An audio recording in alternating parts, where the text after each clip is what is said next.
तो दे दूं जेब में से निकाल करके। जो सैनिक वैनिक भी है वो सब उदार हृदय के हैं, मतलब कुछ पैसा चाहिए दे दूं, कुछ दान चाहिए दे दूं। उन्होंने कहा नहीं नहीं, तो भी तो हमारी द्वारिका में क्या करने आया, वो बताए कैसे आपका आना हुआ। तो देखा मैं द्वारिकाधीश श्री कृष्ण से मिलने आया हूँ, श्री कृष्ण से मिलने आया हूँ। कि हाँ कौन हो तुम? कि मैं उनका बचपन का मित्र हूँ और मैंने और उन्होंने साथ में शिक्षा प्राप्त की है। तो प्रहरी ने बोला कि पागल जान पड़ता है, लगता है इसका दिमागी संतुलन ठीक नहीं है। अपने आप को द्वारिकाधीश का मित्र बता रहा है। इंद्र चंद्र वरुण ये लोग जो है उनके आगे रोजाना आकर के दंडवत प्रणाम करते हैं। ब्रह्मा जैसे बड़े बड़े महात्मा उनके आगे आकर के अपने चारों सिरों को चारों तरफ घुमा करके प्रणाम करते हैं। और ये एक साधारण सा गरीब भिखारी अपने आप कृष्ण का मित्र बता रहा है। फिर भी वो इतना बोल रहा था कि रोने लगा, मैं इतनी दूर से आया हूँ, कृष्ण से मिला दो मुझे। तो बेचारा प्रहरी जाकर के चला गया। ठीक है, भगवान को जाकर बताऊं तो सही, ऐसा कोई व्यक्ति आया है और अपने आप को जो है आपका मित्र बता रहा है। तो उसने जाके भगवान जो है अपने सिंहासन पर बैठे हुए थे, भोजन उन्होंने किया था, मुकुट खोला हुआ था, उत्तरी वस्त्र भी ठीक से पहना हुआ नहीं था, और सत्यभामा उनको जो है कुछ भोजन करने के बाद जो सौंफ और इस प्रकार का जो है मुखवास जो खिलाया जाता है, तो मुखवास हाथ में लेकर के खड़ी थी। और भगवान मुखवास लेकर के खाने ही लगे थे कि प्रहरी ने आकर के बताया कि भगवान द्वार पर कोई गरीब भिखारी आया है, ब्राह्मण जान पड़ता है और अपने आप को आपका मित्र बता रहा है और बोल रहा है कि वो जो है आपके साथ बचपन में पढ़ा है गुरुकुल में। तो उन्होंने कहा कि अच्छा, क्या क्या नाम बताया? उन्होंने अपना नाम क्या बताया? सुदामा नाम बताता है। सुदामा है। और मुखवास जो खाने वाले थे उसको वैसे ही डिब्बी को उधर छोड़ दिया, वस्त्र ठीक से धारण भी नहीं किए, उत्तरी वस्त्र, और हाथ में बाजू बंद वगैरह पहन करके राजाधिराज है, बाहर निकलेंगे महल से तो बाजू बंद और जो है सब कुछ पहन करके, ज्वेलरी पहन करके, मुकुट धारण करके निकलेंगे। लेकिन जैसे ही सुना सुदामा आया है, भगवान उसी स्थिति में, रुक्मणी जी भगवान की जूतियां लेकर खड़े, भगवान जूतियां तो पहनो, सुना तक नहीं रुक्मणी जी क्या बोल रहे हैं, ऐसे ही भाग गए, नंगे पैर भाग गए, सुदामा सुदामा करते हुए। इतने भाव में जब भाग रहे थे तो बचपन की सारी घटनाएं याद आने लगी कि कैसे हम गुरुकुल में साथ पढ़ा करते थे, कैसे हम साथ में सुबह जल्दी उठ करके जो है यज्ञ वेदी तैयार करते थे, गुरुजी के कहने से जंगल में लकड़ी लेने जाया करते थे। सारी घटना उनके मन में चल रही है, ऐसे भाग रहे हैं, बड़ा लंबा चौड़ा महल है, भागते भागते कभी इससे टकरा रहे हैं, कभी इससे टकरा रहे हैं, कोई उनको भान ही नहीं है। और भागते भागते सुदामा सुदामा करते हुए भाग रहे हैं। सुदामा बेचारा प्रतीक्षा किया कि मैं तो प्रहरी आया वापस, तो मुझे लगता नहीं कि कृष्ण मुझसे मिलेंगे। और इतना लंबा चौड़ा महल है, लगभग 1 किलोमीटर का पार करके, 1.5 किलोमीटर पार करके भागते हुए आ रहे हैं महल के जस्ट बाहर। उसके बाद में लगभग उनको बहुत बड़ा जो है पथ तय करना है। रथ खड़ा हुआ था कि रथ पर बैठ करके जाए 1.5 किलोमीटर, कहीं नहीं रथ पे बैठे, न सैनिकों का सुना, किसी को साथ में लेकर के नहीं गए, किसी कुछ नहीं बताया। बलराम रास्ते मिले, अरे कृष्ण कहाँ भाग रहा है, असुर वसुर तो नहीं आ गया द्वारिका में, कहाँ भाग रहे हैं? सारी रानियां बीच में, देव की माता देव की, बेटा कहाँ भाग रहे हो, उनको कुछ भान नहीं है तो भागे जा रहे हैं। अक्रूर जी मिले कि द्वारिकाधीश क्या हो गया, वो तुरंत तलवार निकाल करके पीछे पीछे भाग रहे, क्या हो गया, कुछ कोई असुर असुर तो नहीं आ गया है, इसलिए कहाँ भाग रहे हैं? भगवान तो ऐसे भाव में लीन होकर के भाग रहे हैं, आंखों में आंसू भर गए हैं। सुदामा सुदामा कहते हुए भागे, और जब दूर से कृष्ण को ऐसे भागते हुए आकर के देखा, सुदामा के आंखों पहले तो आंसू भरे हो, तो बेचारे इतने कष्ट पा करके आए हैं और आकर के इतनी गालियां सुनी द्वारिका में। भगवान को प्राप्त करने के लिए गालियां सुननी पड़ती हैं, भगवान को प्राप्त करने के लिए परीक्षाएं देनी पड़ती हैं। सुदामा इतनी दूर से चल करके आए थे, भगवान ने पूरा परीक्षा लिया कि वास्तव में मुझसे मिलने के लिए आया, इसका दृढ़ निश्चय है क्या ऐसा मुझसे मिलने का। इतनी गालियां दिलवाई लोगों से कि शायद ये वापस चला जाएगा या नहीं जाएगा, इतना परीक्षा लिया। और वो वापस सुदामा तो हार मान ही चुके थे कि मैं मिल भी पाऊंगा क्या भगवान से। तो दूर से देखा कि कोई भागता हुआ रहा है, पीतांबर वेश में, श्याम वर्ण का, मानो कोई जो है सूर्य की रोशनी के बीच कोई बादल चलता हुआ आ रहा हो। इस प्रकार से पीतांबर वेश में भगवान श्री कृष्ण, उनके काले घने घुंघराले जो रेशमी काल हैं, एकदम उड़ रहे हैं हवा में, भाग रहे हैं, उनके बाल लहरा रहे हैं। तो सुदामा सुदामा करते हुए भागते हुए आए। तो सुदामा को देखते, सुदामा ने देखा कि मेरा कृष्ण आ गया है, वो तो उसी समय फूट फूट करके रोना प्रारंभ कर दी। वो रोना प्रारंभ किए, भगवान भी आकर के उनके ऐसा गले मिले, सुदामा कहते हुए रोना प्रारंभ कर दिए।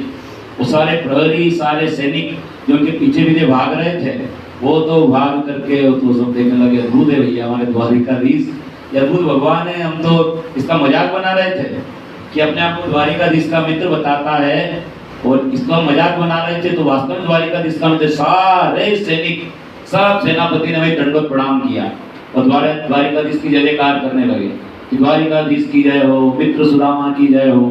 सब जय जयकार करने लगे। भगवान ने तुरंत सेनापति बोला रथ लेकर के आओ तुरंत यहाँ पर, और रथ में बिठा करके सबका अभिवादन करते हुए महल के गेट तक आगे तक गए।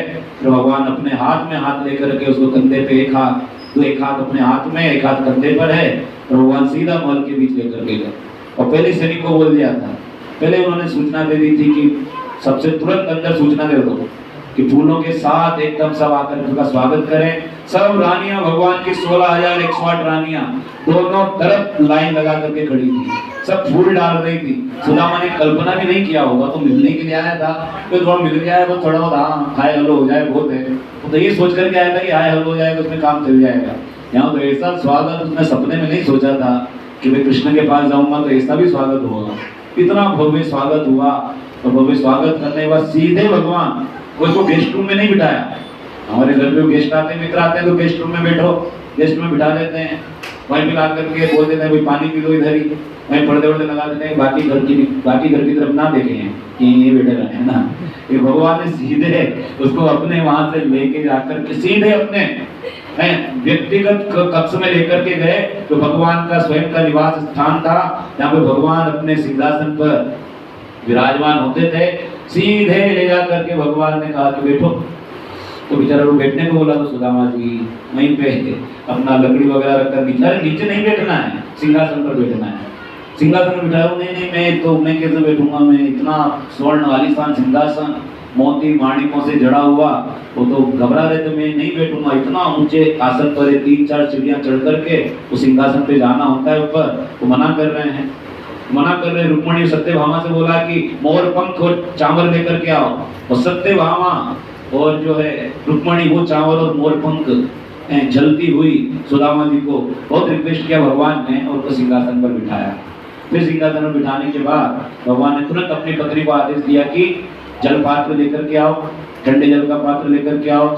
जल का पात्र मंगवाया, सोने का पात्र, उसके अंदर जल, और उसके अंदर फिर भगवान ने गंगा जल और मिलाया, और मिला करके सीधे सुदामा के पास लेके कि ये क्या कर रहे हो कृष्ण, ये क्या कर रहे हो, तो मित्र तुम इतनी दूर से आए हो, देखो तुम्हारे पैरों की स्थिति देखो, तुम बिना चप्पल पहने आ गए, पता नहीं कैसे आ रहे हो, इतनी दूर से आ रहे हो, तुम्हारे पैरों की स्थिति देखो, कांटे लगे हुए हैं, छाले पड़े हुए हैं, कहीं से खून निकल रहा है। ऐसी स्थिति देख करके भगवान ने अपने हाथों में उनके चरण लिए और पात्र का जल लेकर इसको धोने लगे। तो पात्र के जल से वो क्या धोते, उनके चरणों की स्थिति को देख करके भगवान की आंखों से इतना तेज अश्रु प्रवाह होने लगा कि जल के आंसुओं से उनके पैर धुल गए, इतना तेज एकदम झरने की तरह आंसू बहने लगे। भगवान बोले कि मेरे मित्र होकर के तुम्हारी ऐसी स्थिति नहीं हो सकती, तुम इतना देर क्यों कर दी मेरे पास आने, तुम पहले मुझसे मिलने के लिए क्यों नहीं आए, मैं तुम्हें कितना याद करता था, कितना सोचता था कि तुम कहाँ होंगे, मैं भाभी कैसी होगी, मेरे जो भतीजे हैं तुम्हारे पुत्र वो कैसे होंगे, मैं तुम्हें कितना याद करता था, कितना रोया मैं तुम्हारी याद में, तुम आज मुझसे मिलने के लिए आए हो, मैं बड़ा नाराज हूँ तुमसे। सुदामा कुछ बोल ही नहीं पा रहे, उनका तो गला पूरा रुंधा हुआ है, शब्द निकल नहीं रहे उनके गले से। भगवान ने अपने आंसुओं से उनके चरणों का अभिषेक कर दिया है, और सब रानियां भगवान की लीला देख करके आश्चर्यचकित हो रहे थे। जो त्रिभंग, जो त्रिलोकीनाथ हैं, समस्त ब्रह्मांड के सारे जीव जो उनके वश में हैं, काल भी जिनसे भयभीत रहता है, इंद्र वरुण उनके आगे आकर के पानी भरते हैं, ब्रह्मा जी अनंत ब्रह्मांडों के ब्रह्मा आकर के उनके सामने नतमस्तक होते हैं, वो भगवान आज अपने मित्र के चरणों को अपने आंसुओं से धो रहे हैं। तो एक तरफ भी कृष्ण और सुदामा की मित्रता है, और दूसरी ओर हमें मित्रता देखने को मिलती है किसकी, दूसरी ओर मित्रता देखने को मिलती है द्रुपद और द्रोणाचार्य की। तो वास्तव में अगर हमें मित्र बनाने के लायक कोई है तो भगवान है। भगवान अपनी मित्रता का कभी जो है ऐसा नहीं कि ऋण नहीं चुकाते। कोई भगवान को मित्र बनाना है, भगवान को बनाइए, संसार में किसी को भी मित्र बना लो। संसार की मित्रता कैसी है कि अगर तुम उसके काम के तो वो तुम्हारे काम का। भगवान ऐसे मित्र नहीं है। भगवान गीता में बताते हैं सुहृदम सर्वभूतानां कि समस्त जीवों का, समस्त प्राणियों का सबसे अच्छा मित्र अगर कोई है तो वो मैं हूँ। उनसे बढ़कर के और कोई भगवान का मित्र, भगवान से बढ़कर के जीवों का और कोई अन्य मित्र नहीं है। तो सुदामा के साथ इस प्रकार का व्यवहार किया।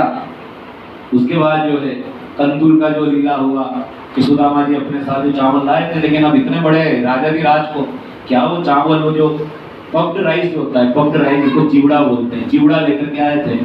चिवड़ा जो होता है आप लोगों ने खाया होगा, है ना। इधर अपन कोटा वगैरह ज़्यादा नहीं खाते चिवड़ा वगैरह, लेकिन उड़ीसा और गुजरात और उस साइड में चिवड़ा जो तला हुआ जो पोहा होता है, कभी मैं इसके लिए पोहे लेकर के आया हूँ, चिवड़ा लेकर के आया हूँ। मुझे लगता है कि तो सब सुबह शाम जो है सब पनीर के बने हुए व्यंजन खाने वाले व्यक्ति है, तो क्या मैं पोहा खिलाऊंगा। तो वो बेचारे जो है बड़े सर्व कर रहे थे, पोहा तो छिपाया हुआ था। भगवान ने उनसे बोला कि सुदामा तुम विश्राम करो। सुदामा आए थे, पत्नी की कहने पे आए थे कि उनकी मांगने की इच्छा उनकी बिल्कुल नहीं है।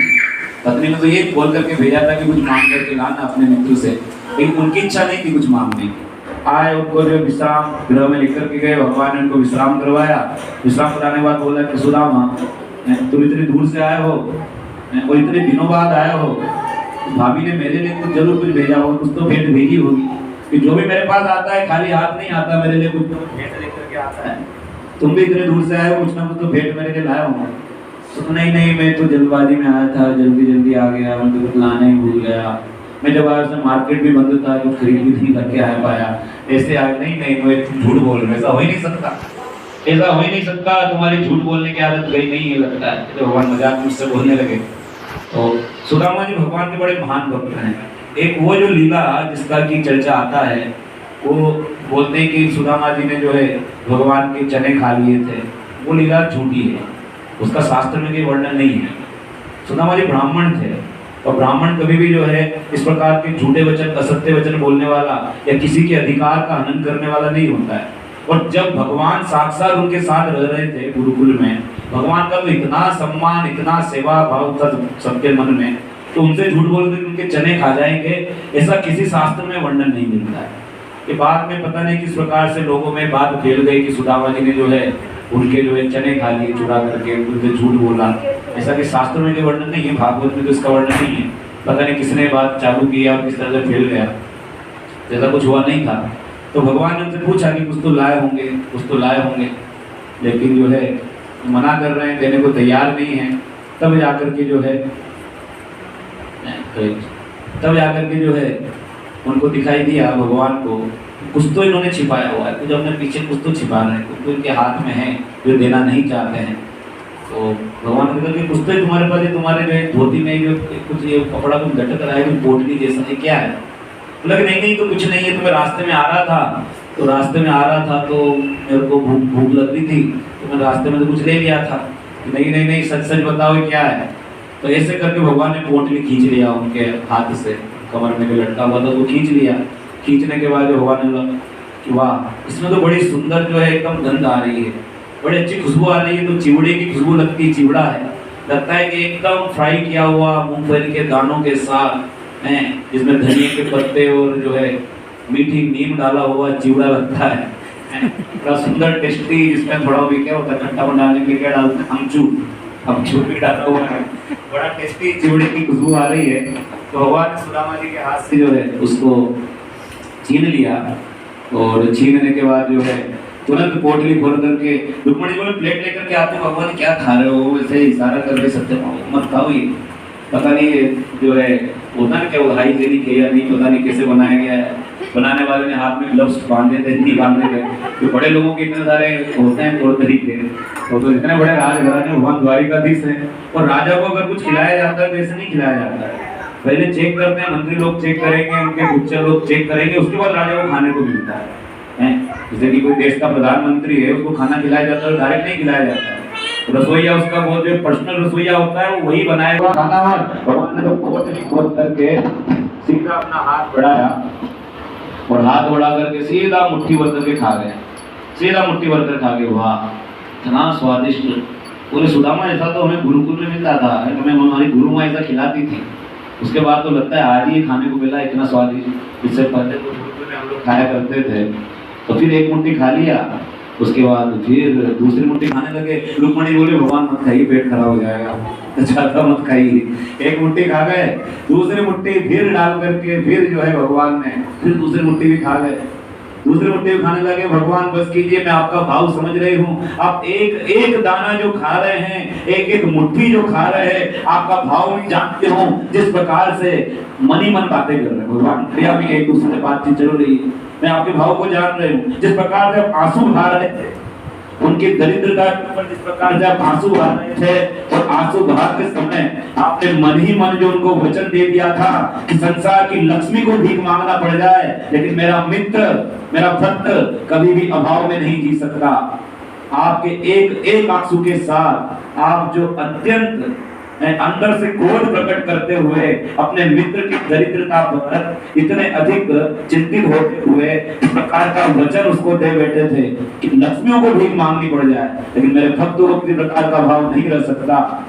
रुक्मणी जी बोली मैं आपकी भाव को जानती हूँ भगवान, एक दाने के साथ आप एक एक ऐश्वर्य संसार का अपने इस भक्त के नाम करते जा रहे हैं। एक एक मुट्ठी के साथ एक एक लोक का ऐश्वर्य आप इसके नाम करते जा रहे हैं। तीसरी मुट्ठी जब खाने लगे तो रुक्मणी जी ने हाथ पकड़ लिया, बस भगवान अब कुछ तो हमारे छोड़ दीजिए, बोलने के लिए बोल रही हूँ बार बार से, सब आप ही खा जाएंगे, सारा अमृत पान आप ही कर लेंगे, रानियों की भी कुछ छोड़ दीजिए, ऐसा बोला तो भगवान ने जो है खाना बंद किया। वरना भगवान इतने भाव में थे कि आंखों से आंसू बह रहे हैं और बस केवल खाए चले जा रहे हैं, वो प्रशंसा किए जा रहे हैं। वह सुदामा कितना सुंदर, कितना स्वादिष्ट व्यंजन मेरी भाभी ने मेरे लिए भेजा है, वो खाए चले जा रहे हैं, और सुदामा इतना फूट फूट करके रो रहे हैं कि उस गरीब का, उस दरिद्र व्यक्ति के घर का खाना, जो खाना भी नहीं है वास्तव में, कोई रसगुल्ला ऐसा भी नहीं कि माँ बाप का कुछ मिठाई लेकर के आए, कुछ नहीं लेकर के, चिपड़ा लेकर के आए थे, उसको भगवान खा लेंगे उसने सोचा नहीं था, कभी स्वप्न में नहीं सोचा था कि उसका इस प्रकार से स्वागत होगा, इस प्रकार के साथ जो व्यवहार होगा। फिर भगवान ने कुछ दिन जो है कुछ दिन भगवान द्वारिका में जो है सुदामा जी रुके, और कुछ दिन रुकने के बाद भगवान ने पूछा कि सुदामा जी तुम जिस प्रयोजन से आए तो प्रयोजन तो मुझे बताएगी, अब किस प्रयोजन से आए? नहीं मेरा कोई प्रयोजन नहीं था, जो तो मिलने के लिए आया था, उससे मिले हुए इतना फिक्स समय हो गया है, पिछले कितने ही समय से मिल नहीं पाए, मिलने के लिए आया था। तो भगवान तो उसके मन के भाव के साथ में सुदामा जी जो है वापस,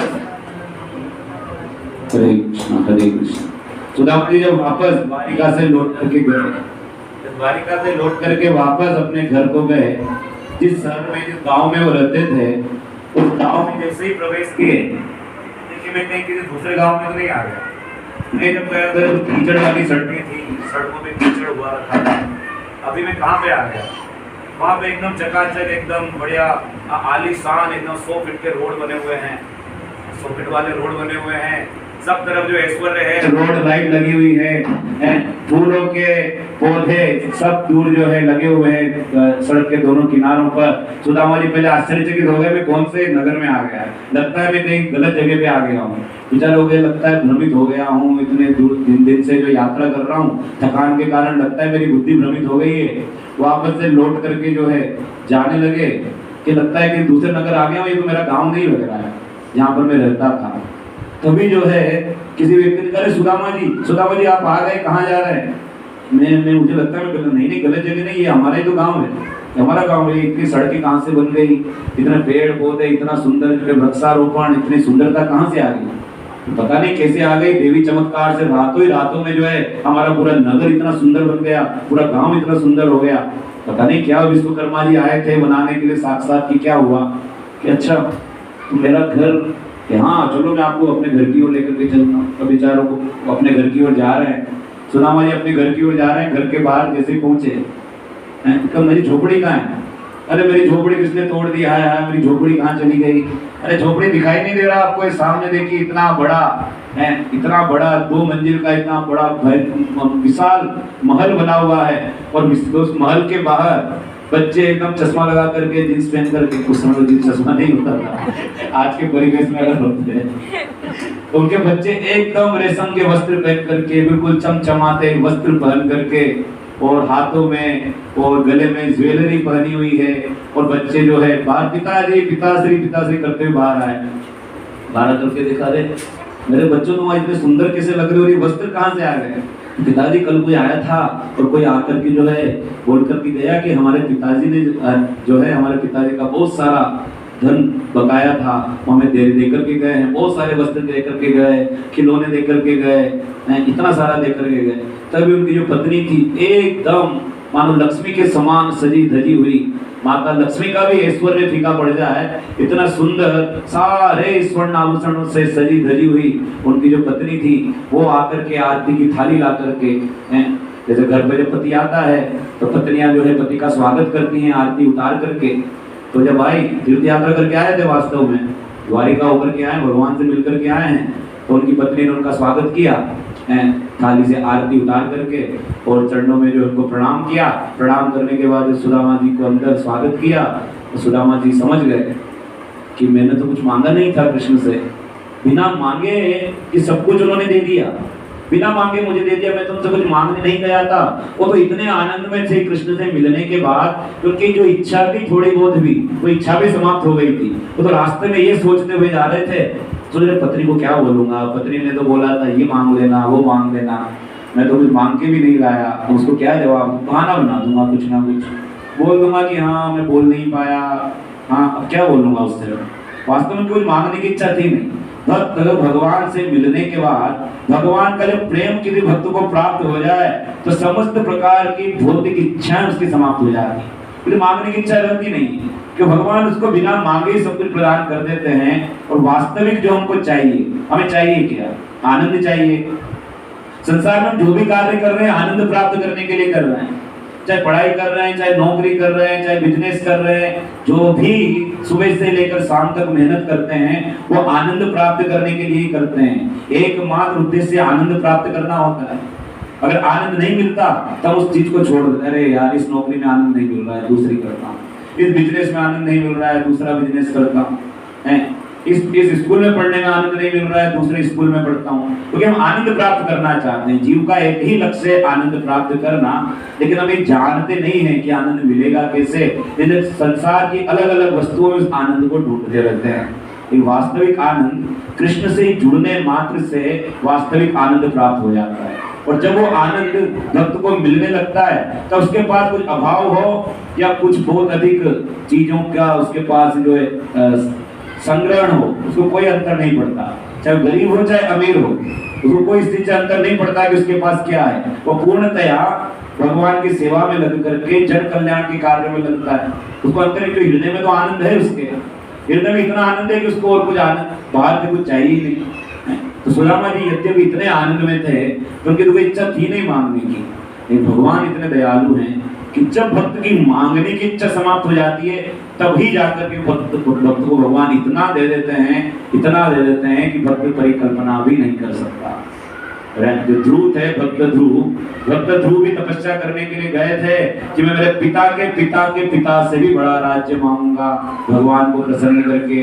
उनके पिता का नाम क्या था? ध्रुव के पिता का नाम उत्तानपाद, और उनके पिता का नाम क्या है? उत्तानपाद के मनु, है ना। ध्रुव के पिता उत्तानपाद के पिता है मनु, और मनु के पिता कौन है? ब्रह्मा जी। तो ध्रुव जो है क्षत्रिय बालक था। क्षत्रिय बालक जो होते हैं वो एक बार जिद कर लिए, एक बार हट पकड़ लिए तो फिर उसको पूरा करते हैं। तो ध्रुव ने जिद कर लिया कि मैं तो मेरे पिता के पिता से बड़ा राज्य मुझे चाहिए, इतना बड़ा राज्य चाहिए जो मेरे पिता के पास भी ना हो। यानी ब्रह्मा जी से भी बड़ा राज्य मांग लिया। इस इच्छा से गए थे वो, ब्रह्मा जी की बड़ा राज्य मांगने की इच्छा। 6 महीने का जब तपस्या किया, इतने शुद्ध हो गए भगवान की तपस्या करके, भगवान का नाम जप करके। जब भगवान प्रकट हुए, भगवान का बेटा क्यों बुलाया, क्या चाहिए मांगी? भगवान कुछ नहीं चाहिए। तो 6 महीने से बेकार मेहनत कर रहे थे, कुछ तो चाहिए होगा, तो मुझे बुलाया, क्या चाहिए बताओ? कि नहीं भगवान कुछ नहीं चाहिए, मैं कुछ कांच के टुकड़े मांगने के लिए आपके समक्ष आ गया। आप साक्षात हीरा मुझे मिल गए हो तो मुझे कांच के टुकड़े नहीं चाहिए, मुझे अपनी सेवा में लगाओ, मुझे अपने साथ अपने धाम ले चलो। भगवान ने कहा कि नहीं, तुम जिस इच्छा से आए थे वो इच्छा भी तुम्हारी पूर्ण करूंगा। वरना संसार में लोग कहेंगे कि ये विष्णु भगवान बड़े चालाक हैं, जो कुछ मांगने आता है उसको इतना शुद्ध कर देते हैं, इतना शुद्ध कर देते हैं कि उसकी मांगने की इच्छा ही समाप्त हो जाती है, उसको देते भी नहीं है। तो नहीं, ऐसा नहीं करूंगा मैं, जो तुम्हारी इच्छा की पूर्ण करूंगा मैं। तो फिर भगवान ने उसको ध्रुव लोक दे दिया, जो ब्रह्मा जी से भी बड़ा लोक है। प्रलय के समय ब्रह्मा जी का लोक समाप्त हो जाता है, लेकिन ध्रुव लोक समाप्त नहीं होता है। ध्रुव तारा जो है वो प्रलय के समय भी वैसा ही बना रहता है जैसा अभी है, वो कभी समाप्त नहीं होता है। इस प्रकार तो भगवान ने ध्रुव को दिया। देने से पहले भगवान परीक्षा जरूर लेते हैं। ध्रुव की परीक्षा लिया ना, उसकी माँ ने उसका अपमान किया, अपने पिता की गोद से उतार करके नीचे फेंक दिया, कितना भयंकर अपमान किया।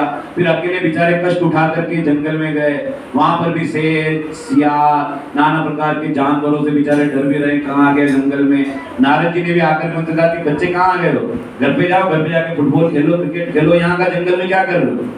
बोला कि देखो नारद जी, अगर आप मेरे कार्य में मेरी सहायता कर सकते हो तो मुझे मार्ग बताएं, वरना मेरे रास्ते से हट जाएं। एक 5 साल का बालक, लेकिन उसका हिम्मत इतना, उनको बोल दिया तो मेरे मार्ग को प्राप्त करने में, मेरे लक्ष्य को प्राप्त करने में मेरी सहायता करो, नहीं कर सकते तो मेरे मार्ग से हट जाओ। तो नारद जी प्रसन्न हो गए उसके दृढ़ निश्चय को देख करके। फिर उन्होंने उन्हें 12 अक्षर मंत्र प्रदान किया, ओम नमो भगवते वासुदेवाय, जो कि सतयुग का मंत्र है। सतयुग का तारण मंत्र है, तारक मंत्र सतयुग का ओम नमो भगवते वासुदेवाय, ये सतयुग का तारक मंत्र हुआ करता था। त्रेता का तारक मंत्र राम नाम हुआ करता था। द्वापर का तारक मंत्र हुआ करता था राधे कृष्ण कृष्ण कृष्ण राधे राधे, राधे श्याम श्याम श्याम राधे राधे। ये द्वापर का तारक मंत्र हुआ करता था। और कलयुग का तारक मंत्र है तो कलि संतरण उपनिषद में बताया गया है, हरे कृष्ण कृष्ण कृष्ण हरे हरे, हरे राम राम राम हरे हरे। यानी समस्त युगों में नाम की महिमा तो पहले से ही थी, ऐसा नहीं कि नाम की महिमा पहले नहीं थी। ध्रुव ने 6 महीने में नाम के प्रभाव से भगवान को प्रकट किया था। तो ध्रुव को भगवान ने जो इतना बड़ा लोक दे दिया, लेकिन पहले परीक्षा लिया। श्रील प्रभुपाद के जीवन में ऐसा हुआ, 2 फैक्ट्रियां उन्होंने बनाई, फार्मेसी की, और भगवान ने क्या किया, दोनों, एक फैक्ट्री में आग लगवा दी, एक में चोरी करवा दी, और उन्हीं के बच्चे उनको बोलने लगे कि हमारे पिताजी किसी काम के नहीं, हमारे लिए कुछ नहीं किया, पूरे जीवन ये भक्ति भजन में इसी में निकाल दिया, कुछ किया नहीं, कुछ दिया नहीं। उन्हीं के पत्नी ने कहा कि नहीं, मुझे तो आप नहीं चाहिए, मुझे चाय पीना है, चाय मुझे ज्यादा प्रिय है आपसे ज्यादा। वो बेचारे एकदम बेघर होकर के निकल गए। लेकिन फिर भगवान ने जो उनको प्रदान किया, पूरा संसार उनके कदमों में डाल दिया। भगवान देते हैं, ये कब देते हैं भगवान, जब व्यक्ति पूर्ण शुद्ध हो जाए। भगवान ऐसे नहीं देते हैं। जैसे कि एक पिता के 2 बच्चे हैं, एक बच्चा बड़ा है, समझदार है, और एक बच्चा भी छोटा है, इमेच्योर है, ज्यादा बुद्धि नहीं है। अब पिता को अगर अपनी तिजोरी की चाबी किसी को देनी होगी तो किसको देंगे? समझदार बच्चे को देंगे, क्योंकि जानते हैं कि इसका सही उपयोग करेगा। इमेच्योर बच्चे को नहीं देंगे, उसको दे देंगे तो पता नहीं दिन भर पैसा निकाल कर चॉकलेट खाएगा, उसको नहीं देंगे। उसको देंगे जो समझदारी से जो है उसका उपयोग करेगा। उसी प्रकार भगवान भक्तों को देते हैं जब भक्त भोग की भावना से मुक्त हो जाते हैं। जब भक्त को तब देते हैं जब उसको मिलने वाली प्रत्येक वस्तु का सदुपयोग वो करेगा, तब उसको देते हैं। अन्यथा जब ज्यादा मिलने लग जाए तो व्यक्ति उसका दुरुपयोग भी कर सकता है, पाप भी कर सकता है। फिर पाप करने के लिए धन की आवश्यकता होती है, पुण्य करने के लिए धन की आवश्यकता नहीं है, ये पाप करने के लिए धन की आवश्यकता होती है। शराब पीना है तो धन चाहिए, बड़ी महंगी मिलती है। मांस खाना है तो धन चाहिए, व्यभिचार करना है तो धन चाहिए, जुआ सट्टा खेलना है तो धन चाहिए। पाप करना ज्यादा मुश्किल कार्य है पुण्य से। पुण्य करना तो बड़ा आसान है, और कलयुग में तो पुण्य करना वैसे बड़ा आसान है। सब बताते हैं शास्त्रों में कि आप अगर मन में सोच भी लें कुछ अच्छा कार्य करने का तो भी उसका फल आपको मिल जाएगा। द्वापर में क्या हुआ, जब भगवान का जन्म हुआ और देवकी वसुदेव तो जेल में थे। वसुदेव सोच रहे थे अगर मैं जेल में नहीं होता तो मेरे पुत्र के जन्म के बाद मिठाइयाँ बांटता, ब्राह्मण को गौवें दान करता, गाय दान करता, ये करता वो